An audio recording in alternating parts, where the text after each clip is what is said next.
Gia những mặt tràn hứa, đảm bảo mua là rẻ, sắm là hơi, là thành phố có hàng xịn sò để mang về. Giá có mắc.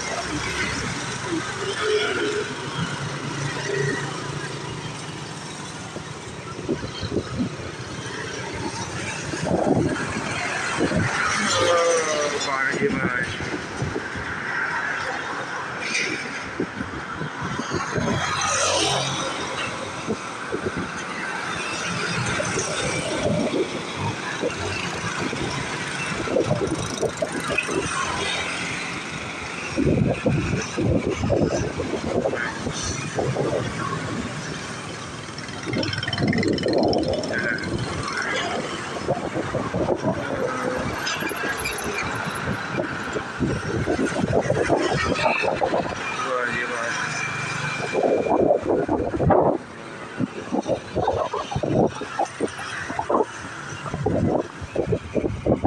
hai ba năm theo rồi không thấy cái kia cái bài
The market for urban air mobility is expected to reach $1.5 trillion by 2040.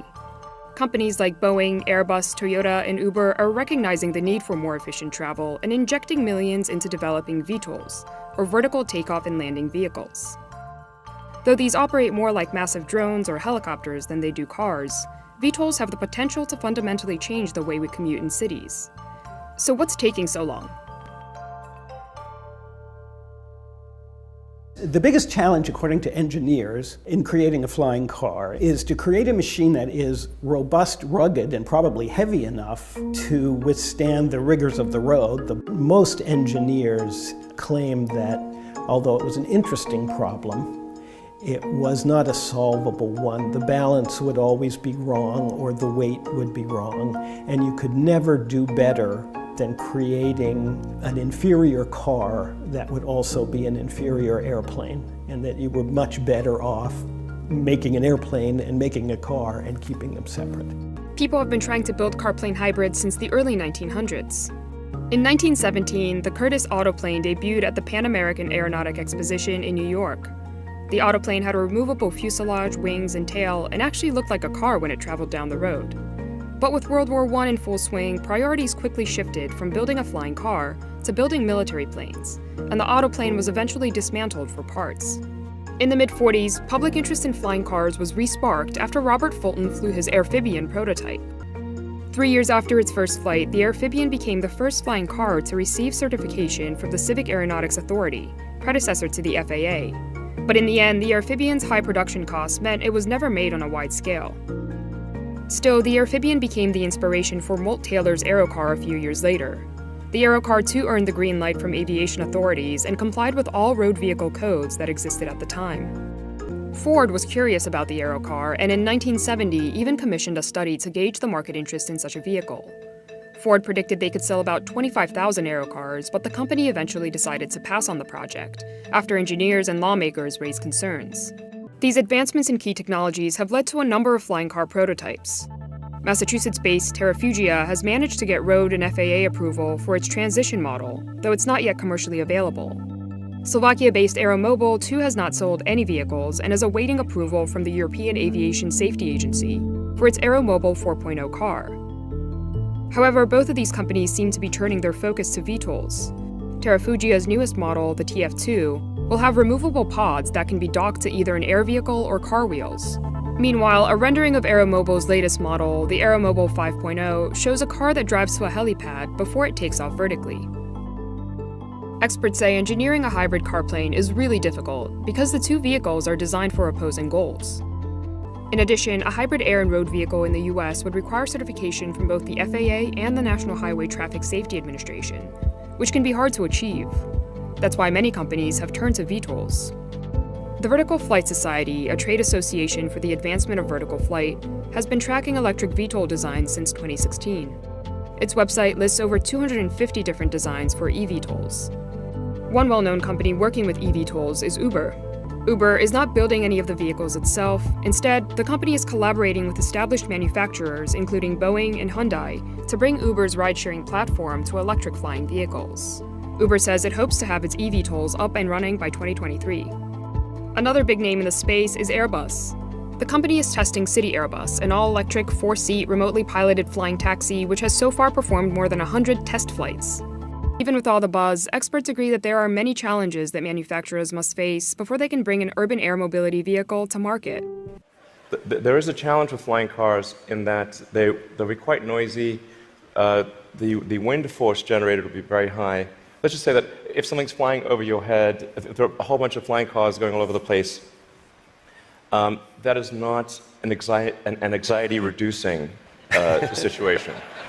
In 2019, the European Union Aviation Safety Agency released a special condition certification for VTOL aircraft. The condition applies to vehicles with 9 passengers or less and a max certified takeoff mass of 7,000 pounds or less. As for if flying cars will ever fill our skies, right now, that seems unlikely.